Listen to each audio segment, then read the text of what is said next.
इसी गांव में रोली नाम की एक लड़की अपनी मौसी के साथ रहती थी।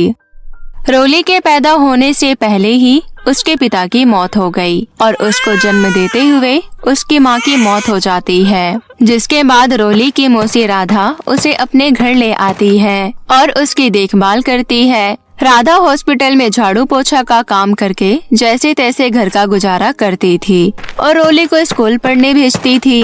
रोली बहुत समझदार थी, लेकिन फिर भी सब उसका मजाक बनाया करते थे क्योंकि रोली दिखने में खूबसूरत नहीं थी। रोली के चेहरे पर काले काले मुहांसे थे, यहाँ तक कि उसके हाथों में भी काले काले मुहांसे थे, जिसकी वजह से गाँव की लड़कियाँ उसका मजाक बनाती थी। एक दिन राधा की एक सहेली उसके घर आती है। तभी राधा बातों बातों में उसको कहती है, मंजू, अब तो रोली ने 12वीं कर ली है, इसलिए मैं सोच रही हूँ कि अब उसकी शादी करवा दूँ। तभी अचानक रोली वहाँ आ जाती है और वो अपनी मौसी की बात सुन लेती है। मौसी, मैंने 12वीं कर ली है, इसका मतलब क्या? आप मेरी इतनी जल्दी शादी कर दोगे? मुझे अभी शादी नहीं करनी, मैं आपको छोड़कर कहीं नहीं जाने वाली। अभी मुझे और पढ़ना है और आपका सहारा बनना है। बेटी, तुझे तो पता ही है मैं कितनी बीमार रहती हूँ। मैं नहीं चाहती कि मेरे जाने के बाद तुझे कोई परेशानी हो, इसलिए उससे पहले ही मैं तेरी शादी कहीं अच्छी जगह करवा दूंगी, फिर मुझे चैन मिल जाएगा। बस आपको यही सब बातें करनी आती हैं? ठीक है, आपको जो सही लगे आप करो। मुझे कॉलेज जाना है, इसलिए मैं जा रही हूँ। रोली कॉलेज चली जाती है। अपने कॉलेज में रोली सबसे गरीब थी, बाकी सभी लड़कियाँ बहुत अमीर थी। रोली के क्लास में एक अकीरा नाम की एक अमीर लड़की थी। अकीरा क्लास में सभी को अपनी ब्रांडेड लिपस्टिक और नेल पॉलिश दिखा रही होती है। अकीरा के हाथ में ब्लू कलर की एक बहुत सुंदर नेल पॉलिश थी, जिसे देखकर रोली कहती है, ये तुम्हारी ब्लू वाली नेल पॉलिश तो बहुत ही सुंदर है। क्या मैं इसे अपने हाथों में लगा सकती हूँ? हाँ हाँ, लगा ले। तू भी क्या याद रखेगी, क्योंकि तेरी कहाँ इतनी औकात है जो तू इतनी ब्रांडेड नेल पॉलिश खरीद सके। सच्ची बताऊं तो मुझे तेरे ऊपर बहुत तरस आता है। पता नहीं कैसे तू इतने गरीब घर में रहती है। मैं तो इतनी अमीर हूँ, हर दिन अपने शौक पूरे कर सकती हूँ, लेकिन तेरी ऐसी किस्मत कहाँ। अकीरा की बात सुनकर रोली को बहुत बुरा लगता है, लेकिन फिर भी उसे ब्लू वाली नेल पॉलिश बहुत पसंद थी, इसलिए वो लगा लेती है। तभी अकीरा और क्लास की सारी लड़कियां हंसने लगती हैं। तेरे इतने काले और मुहासे वाले हाथों में ये नेल पॉलिश बहुत ही बुरी लग रही है। मुझे तो इस बात का अंदाजा भी नहीं था कि तेरे हाथ इतने गंदे लगेंगे। वैसे भी पहले से ही इतने गंदे हैं, अब तो और भी गंदे लग रहे हैं। हम नेल पॉलिश इसलिए लगाते हैं ताकि हमारा हाथ और सुंदर लगे, और तेरे हाथ में नेल पॉलिश लगाने के बाद तो तेरा हाथ पहले से भी ज्यादा गंदा हो गया है। अरे अकीरा, तूने सोच कैसे लिया कि नेल पॉलिश इस पर अच्छी लगेगी? कोई भी मेकअप का सामान किसी भी काले इंसान के लिए नहीं बना है। अगर कोई गोरा इंसान मेकअप लगाए तो उसकी खूबसूरती में 4 चांद लग जाती है, वहीं कोई काला लगाए तो मेकअप दिखता ही नहीं। अकीरा, ये नेल पॉलिश मेरे हाथों में अच्छी नहीं लग रही, तो यही बात तुम सही से भी तो बोल सकती थी ना। ये सब बोलकर तुम क्या जताना चाहती हो? मुझे मजा आता है तेरी शक्ल के बारे में ये सब बोलने में। मैंने तुझे नेल पॉलिश इसलिए ही दिया था ताकि मैं तेरा मजाक बना सकूं। चलो दोस्तों, यहाँ से चलते हैं। हमने इसके साथ टाइम पास कर लिया। इतना कहकर अकीरा अपने दोस्तों के साथ वहाँ से चली जाती है। ऐसे ही कुछ दिन बीत गए और रोली को लड़के वाले देखने आने वाले थे। रोली को ये जानकर बहुत दुख होता है कि उसे लड़के देखने वाले आएंगे, क्योंकि उसे पता था कि उसे जो देखेगा वो तुरंत मना करके चला जाएगा। मुझे आज लड़के वाले देखने आ रहे हैं, लेकिन मुझे पता है वो मुझे बिल्कुल पसंद नहीं करेंगे। भला मुझ जैसी काली बदसूरत लड़की को कौन अपने घर की बहू बनाएगा। लेकिन कोई बात नहीं, मैं फिर भी तैयार हो जाती हूँ। इतना सोचकर रोली तैयार होने लगती है। कुछ घंटों बाद लड़के वाले आ जाते हैं और रोली सबके लिए चाय बिस्कुट लेकर आती है। रोली को देखकर लड़का अपनी माँ के कान में बोलता है, क्या माँ, मेरे लिए यही काली कलूटी मिली थी? मैं इससे बिल्कुल भी शादी नहीं करूँगा। अपने बेटी की बात सुनकर लड़के की माँ रोली और उसकी मौसी के सामने बोलती है, बहन जी, मेरा बेटा दूध की तरह गोरा है और आपकी बेटी कोयले की तरह काली। भला मैं अपने बेटे की इससे शादी क्यों करवाऊं? मैं अपने बेटे की शादी इससे कतई नहीं करवाऊंगी। वैसे भी तुम लोग इतने गरीब हो, दहेज भी नहीं दे पाओगे। अगर तुम लोग अच्छा खासा दहेज दे देते तो शायद मैं शादी करवाने की सोच भी लेती, लेकिन अब मैं बिल्कुल शादी के लिए हाँ नहीं करूँगी। इतना बोलकर लड़का और उसकी माँ वहाँ से चले जाते हैं। ऐसे ही 2 दिन बीत जाते हैं और राधा को बहुत जोर से बुखार हो जाता है और वो सही से चल भी नहीं पा रही थी। राधा के बीमार होने के बाद घर में बिल्कुल पैसे नहीं बचे, न ही राधा के इलाज के लिए और न ही कुछ खाने के लिए। ये सब देखकर रोली अपने मन में सोचती है, हे भगवान, ये सब क्या हो गया? घर में तो थोड़े से भी पैसे नहीं हैं और न ही खाने के लिए कुछ है। पता नहीं अब क्या होगा। एक काम करती हूँ, मैं जंगल से फूल लाकर बेचना शुरू कर देती हूँ। कम से कम खाने के लिए तो कुछ मिल ही जाएगा और मौसी की दवाई भी ले आऊंगी। अगले दिन सुबह सुबह रोली जंगल फूल तोड़ने के लिए जाती है। फूल तोड़कर रोली जंगल से लौट रही होती है। तभी उसे बहुत प्यास लगती है और उसे जंगल में एक छोटा सा तालाब नजर आता है। रोली उस तालाब से पानी पीती है और वहीं बैठकर अपने घर के हालात सोचकर रोने लगती है। मौसी की इतनी ज्यादा तबीयत खराब मेरी वजह से ही हुई है। उस दिन लड़के वाले इतना कुछ ना कहे होते तो आज मौसी बीमार नहीं होती। मौसी को उन्हीं सभी बातों का धक्का लगा है जिसकी वजह से आज वो इतनी बीमार है। मौसी को हमेशा मेरी शादी की टेंशन रहती है और हर कोई मुझे ना करके चला जाता है। तभी रोली को एक आवाज आती है और वो आवाज तालाब में से आ रही होती है। बेटी रो मत, मैंने तुम्हारी सारी बातें सुन ली हैं और अब मैं तुम्हारी मदद करूंगी। मैं कोई मामूली तालाब नहीं बल्कि नेल पॉलिश के जादुई तालाब हूँ। मैं जादुई हूँ, ये किसी को नहीं पता है। बस जो भी यहाँ आकर रोता है मैं उसकी मदद करती हूँ, इसलिए आज मैं तुम्हारी मदद करूँगी। तुम मेरे अंदर आओ और कोई से भी एक नेल पॉलिश उठा लो। नेल पॉलिश लगाते ही तुम बहुत खूबसूरत हो जाओगी और ये नेल पॉलिश तुम्हारी सारी इच्छा भी पूरी करेगी। क्या सच में ऐसा हो सकता है? इतना कहकर रोली तालाब के अंदर जाती है और उसे वहाँ बहुत सारे नेल पॉलिश नजर आते हैं। रोली एक गुलाबी कलर की नेल पॉलिश लेकर बाहर आ जाती है। बाहर आकर रोली अपने नाखूनों पर नेल पॉलिश लगाती है। नेल पॉलिश लगाकर रोली दिखने में बहुत खूबसूरत हो जाती है और उसके कपड़े भी बदल जाते हैं। रोली बहुत खुश होती है और जादुई नेल पॉलिश के तालाब को धन्यवाद करके वहाँ से घर जाती है। अरे रोली बेटा, तू इतनी सुंदर कैसे हो गई? अपनी मौसी के इतना कहने पर रोली जादुई नेल पॉलिश के तालाब के बारे में अपनी मौसी को बताती है। मौसी, मैं इस नेल पॉलिश से पैसे भी मांगूंगी और आपका इलाज एक बहुत अच्छे हॉस्पिटल में करवाऊंगी। आपके ठीक होने के बाद मैं एक बहुत बड़ा ब्यूटी पार्लर की दुकान खोलूंगी जिससे आपको झाड़ू पोछा के काम करने की कोई जरूरत नहीं होगी। इतना बोलकर रोली जादुई नेल पॉलिश से पैसे मांगती है और तुरंत अपनी मौसी के इलाज एक बहुत अच्छे हॉस्पिटल में करवाती है।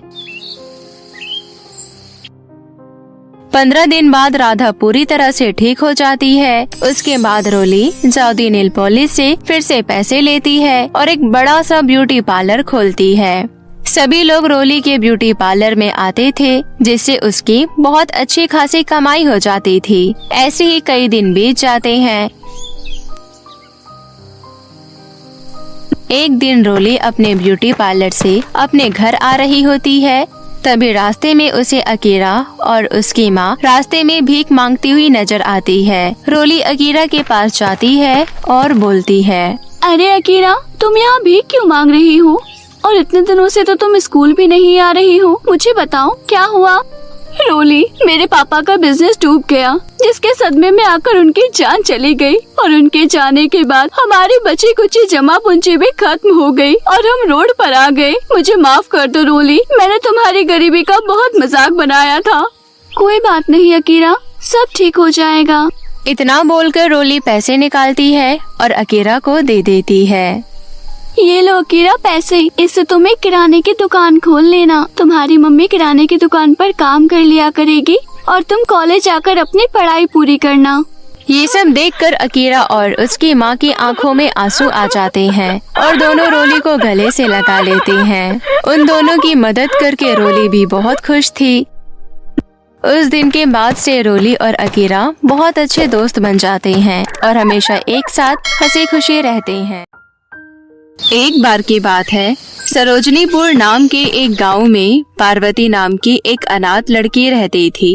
पार्वती ने कभी अपने माता पिता का चेहरा नहीं देखा था। बचपन में उसके माता पिता उसे कूड़े के ढेर में छोड़कर चले गए थे।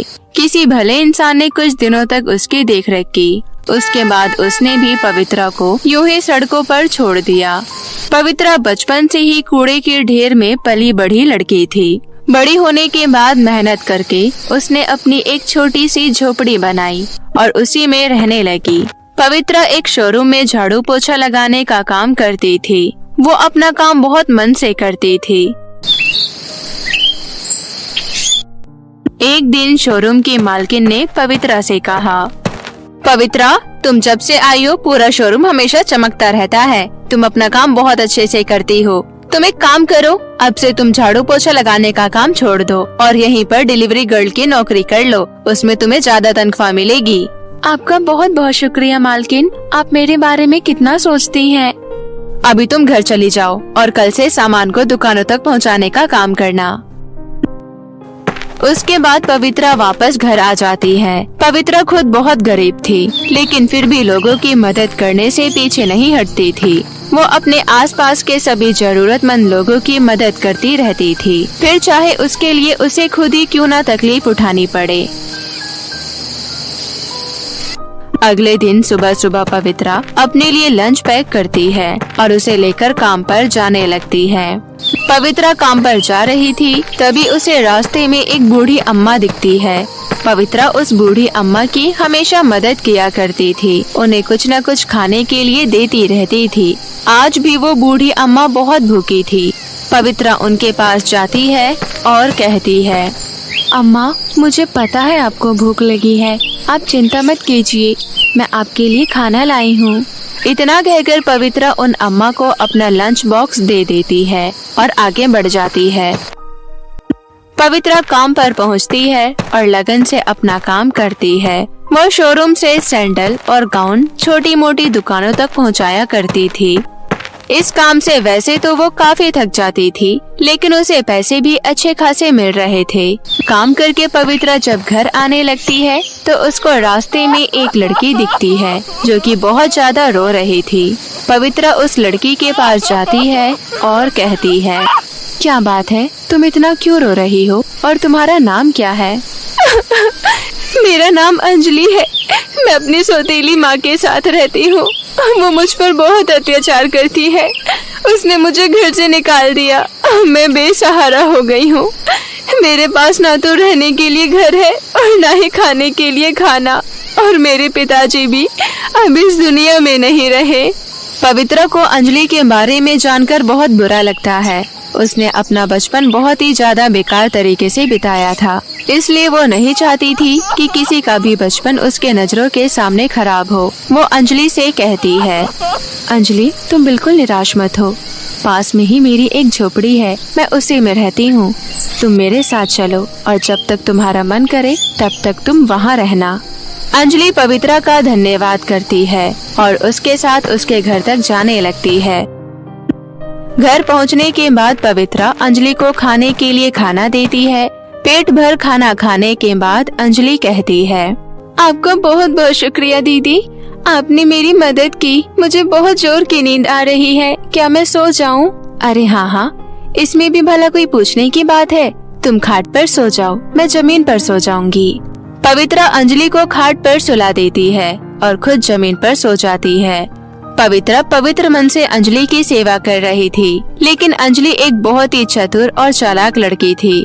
पवित्रा रात को सो जाती है, लेकिन अंजलि को नींद नहीं आती। वो मन ही मन सोचती है, ये कितनी बेवकूफ लड़की है। इसे मैंने जो कहा इसने मान लिया। इसने मेरे बारे में कुछ जानने की कोशिश भी नहीं की। इसे क्या पता मैं एक बड़ी दुकान से चोरी करके भागी हूँ और इसने मुझे अपने घर में छुपने की जगह दी है। मेरा क्या है, कुछ दिन तक यहाँ रहूंगी और इस गरीब के घर में जो भी कुछ मिलेगा इसे भी चुरा कर भाग जाऊंगी। कौन सा मेरा इस दुनिया में कोई है। ये सब सोचकर अंजलि सो जाती है। अगले दिन पवित्रा काम पर चली जाती है और इधर अंजलि पवित्रा के पूरे घर की छानबीन करने लगती है, लेकिन उसे पवित्रा के घर में कुछ नहीं मिलता। ओहो, मैं भी कितनी गरीब लड़की के घर में आ गई हूँ। इसके घर में तो खुद ही कुछ नहीं है। दूसरी तरफ पवित्रा अपना सामान दुकानों में डिलीवर कर रही थी। जब पवित्रा अपना सारा काम खत्म कर लेती है तो मालकिन पवित्रा के पास आती है और कहती है, पवित्रा, कल सुबह 6 बजे एक दुकान में डिलीवरी करने देनी है और तुम्हें पता है हमारा शोरूम 10 बजे खुलता है और मैं उस डिलीवरी को रोक भी नहीं सकती क्योंकि वो एक बहुत बड़ी डिलीवरी है। तुम एक काम करो, तुम ये 5 गाउन और 5 सैंडल अपने घर ले जाओ और कल सुबह 6 बजे उस दुकान पर पहुंचा देना। लेकिन पवित्रा, इन गाउन और सैंडल का बहुत ध्यान रखना क्योंकि इतने से सामान की कीमत पूरे 5 लाख रुपए से भी ज्यादा है। आप बेफिक्र रहिए मैडम, मैं इन सभी गाउन और सैंडल को बहुत संभाल कर रखूंगी और कल सुबह इन्हें डिलीवर कर दूंगी। इतना कहकर पवित्रा वो सारे गाउन और सैंडल लेकर घर आ जाती है। अंजलि पवित्रा के हाथ में इतना कीमती गाउन और सैंडल देखकर हैरान हो जाती है और कहती है, अरे दीदी, आपके हाथ में इतना कीमती गाउन और सैंडल कहाँ से आए? ये तो दिखने में बहुत सुंदर लग रही है। हाँ अंजलि, ये दिखने में जितने खूबसूरत है इनके दाम भी उतने ही ज्यादा है। तुम्हें पता है सिर्फ इतना सा सामान 5 लाख रुपए का है। 5 लाख सुनकर अंजलि की आंखें तो फटी की फटी रह जाती है। क्या 5 लाख? ये तो बहुत बड़ी कीमत है। हाँ, मुझे इन सामानों को कल सुबह 6 बजे दुकान पर डिलीवर करना है। पवित्रा की बात सुनकर अंजलि मन ही मन सोचती है, मैं इतने महंगे गाउन और सैंडल को आज रात ही चुरा कर ले जाऊंगी और इन्हें किसी दुकान में बेचकर लखपति बन जाऊंगी। ऐसा सोचकर अंजलि पवित्रा से कहती है, दीदी बहुत भूख लगी है और नींद भी आ रही है, कुछ खाने को दे दो ना, फिर मुझे सोना है। हाँ हाँ अंजलि, क्यों नहीं। पवित्रा अंजलि को खाने के लिए खाना देती है और खुद भी खा लेती है। खाना खाकर दोनों सो जाते हैं। आधी रात को जब पवित्रा गहरी नींद में सो रही थी तब अंजलि उठती है और चुपके से वो सभी गाउन और सैंडल चुराकर वहाँ से भाग जाती है।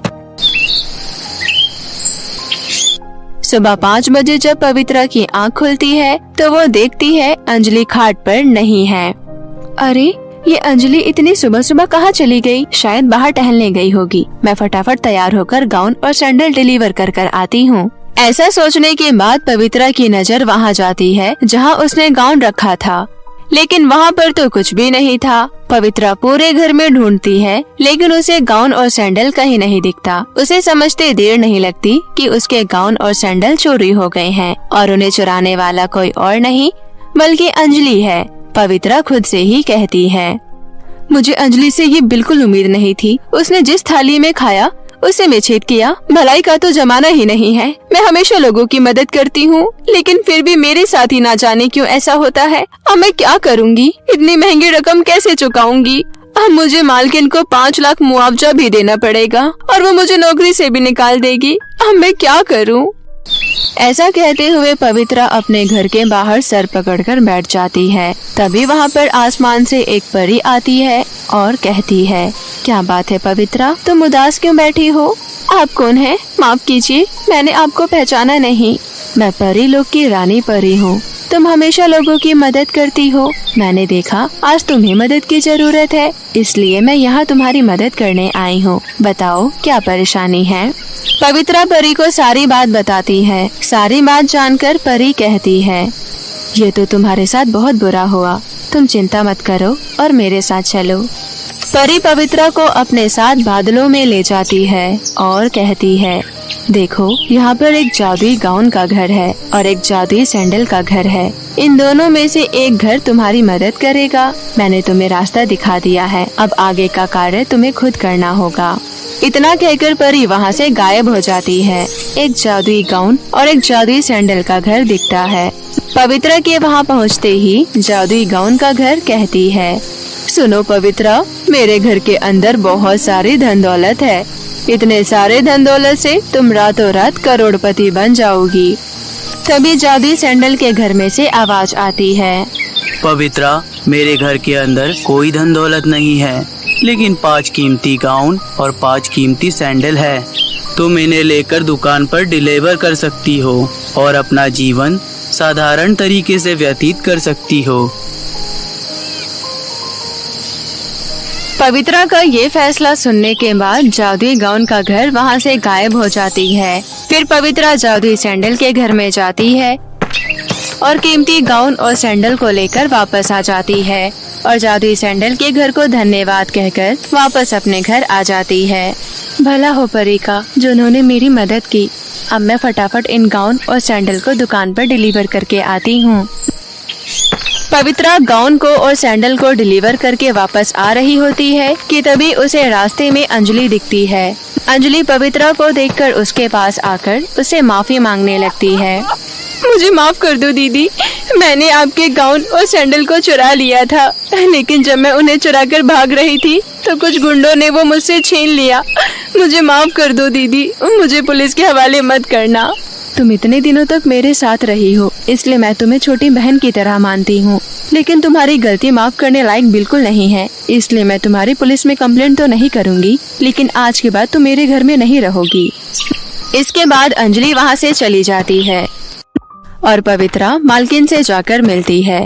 मालकिन पवित्रा की खूब तारीफ करती है। अब तो पवित्रा मालकिन की फेवरेट हो गई थी। धीरे धीरे मालकिन पवित्रा की पगार बढ़ाती रहती है, जिससे कि पवित्रा अपना एक पक्का मकान बना लेती है और उसी में अपना जीवन साधारण तरीके से खुशी खुशी व्यतीत करने लगती है।